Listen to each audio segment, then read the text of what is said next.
And on to part 4, like I said, the discovery of delivery, right? And this is pretty much being able to take the practice and being able to come to a place to deliver in such a way that there's a connection with the audience to which you are giving the message to, right? Communication is about connection. If you're not connecting, then you're not communicating, right? Yeah, so the beauty of communication is found in connection. Like a popular quote would say that the biggest problem with communication is the assumption that you have communicated when you have not, right? And unless you have a connection to the people, you're not communicating. Again, communication is not between two heads, right? It's between two hearts, right? Though those hearts have to go through their head. But the real source of communication and the destination of communication is two hearts. This heart here has to send the message to the mind. The mind gets to this mind and gets to the heart. Communication is not done until it moves from the heart to the heart here. Until the person you're communicating with can feel what you feel, you have not communicated, right? So it's all about connection. Uh, and, you know, the book starts with this quote for chapter 10. It talks about the tongue is the only instrument that gets sharper with use. You know that. The more you talk, the better you get at talking, right? The more I do all of this, the better I get. The cooler I get about it because it's becoming second nature to me, right? And you only get that by practice. You know, there are a lot of things that you don't get by someone talking to you about it because there's a science to it and there's a heart to it. Yeah, the science someone can tell you about, right? It tells you about the boundaries and all of that. But for you to get into the beauty of it, you have to practice it, right? And the more you do it, the more it becomes second nature to you. The more you are able to break even the laws, the guides, as it were, around it, and be able to bring out your own neck of the wood, right, in that practice.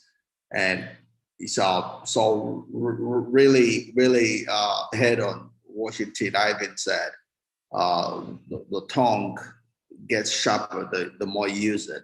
Even when you pray, you only know how to pray by praying, right? So awesome.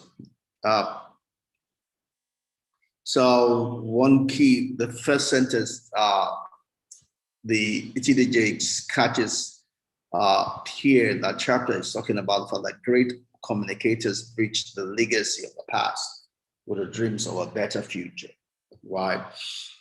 They're taking what is the reference that we're looking at, and they're able to bring it life to today and project into the future, right? They're not archaic in their presentation, right? They're able to bring whatever it is they're presenting to the present life, present age, where people are able to relate with it and see themselves in it and be able to see the future in the high of the past, right? And that's important. You know, you find people that are not able to connect what happened in the past to the present and projecting to the future. And, you know, in Christian circles, that's what religion is born out of. People are lost in the past. People are locked in the past, right? They're not able to bring what happened in the past to the relevance in the present and be able to give people hope for the future, right? And that's why in some religious sector, you'll find that a lot of youths can't go with that. A lot of dead minds can associate with that, right? But for someone who's still alive, you want something that's going to give you a place in the present and be able to project into a future that you're desiring and looking forward to, right? Because you want to be a victim in that future that you're looking forward to. All right. And in trying to explain this, you know, the author here brings out an example of actually two examples, you know, one on a visit to London, wanting to tour the land, the city, and get a first-hand view of the history of the city. and another one where he went to a ranch, horse riding. And the first one talking about going to London, he was going to use the normal tour guide, right, take him around, and but they were pretty much religious to the script. And there was no life in the touring. The guy was reading through a script, and he was not better than one sitting down reading the same old script off the internet. There was no life to it, right? As against getting someone who was knowledgeable about the different scenes, different places, and talking from the heart, right? Trying to present the city. And it kind of relates that to communication. And I see that. And yeah, I'm sure you've been through some boring session before in your life. Every one of us gets the blessing to see one, right? Where you can't stand but to leave because the person is so docile, so dead. There's no life in the presentation. It's almost as if the person was forced to come give the message, right? Communication is an art, meaning that you need to bring not just your head to bear, not just your hand to bear, but your heart and and most especially your guts. Well, we got to see that when you're trailblazing, it takes guts to do that, right? So there is your communication will differ based on the application of those four elements in your communication. To the extent to which you're using your head, which talks about the science around communication, the extent to which you're using your heart, which talks about the heart of communication, and the extent to which you're using your hands, right?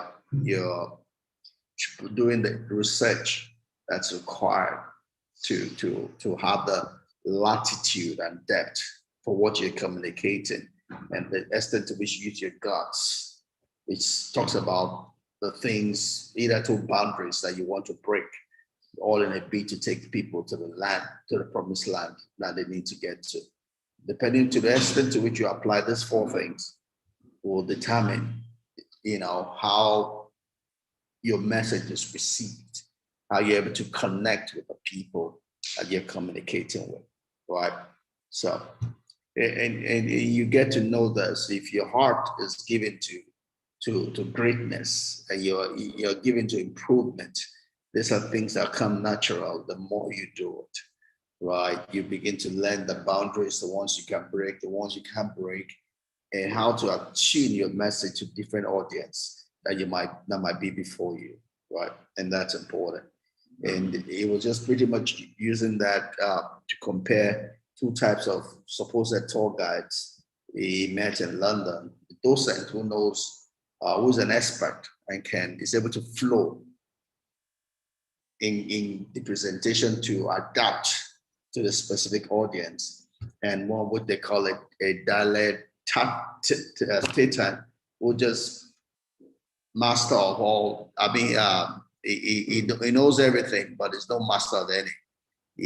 So it's just a dry presenter, and only good enough for people like him, right?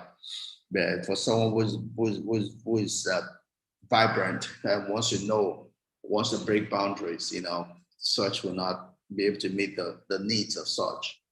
And so using that example just to relate to communication, saying that if you have an opportunity to communicate, you need to spend the time to do the research that it takes, and the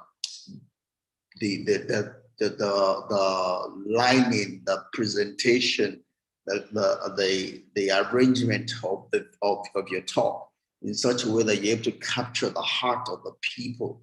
You're able to bring them into your message, into the world of your message, and they're able to flow along with you, right? So you have to gain knowledge, right? You can't give what you don't have, right? It's not about reading a script. Everybody can read a script, right? But if your message does not touch you, it won't touch the people that you're presenting it to. So you have to, first of all, take in the message, let it touch you, to the extent to which you want it to touch others. Because if you're what you're presenting doesn't touch you, it's not going to touch other people.